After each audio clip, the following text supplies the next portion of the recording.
Укроп қосылған бауырсақты міндетті түрде жасап көріңіздер. Ешқандай ашытқы қосылмайды және дәмі өте ерекше дәмді болып шығады. Алдымен ыдысқа сүт және жұмыртқа саламыз, тұз саламыз, араластырып алып, үстінен үкіштен өтілген сыр және творожный сыр, укроп салып, барлығын араластырамыз.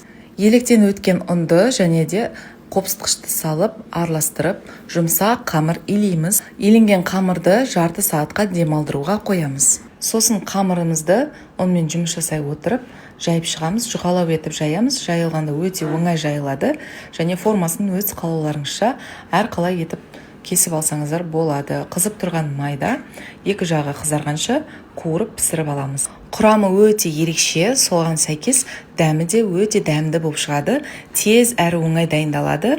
Сондықтан міндетті түрде жасап көріңіздер. Және рецепт ұнаса, достарыңызбен бөлісіп, пайдалы парақшама тіркеліп алыңыздар.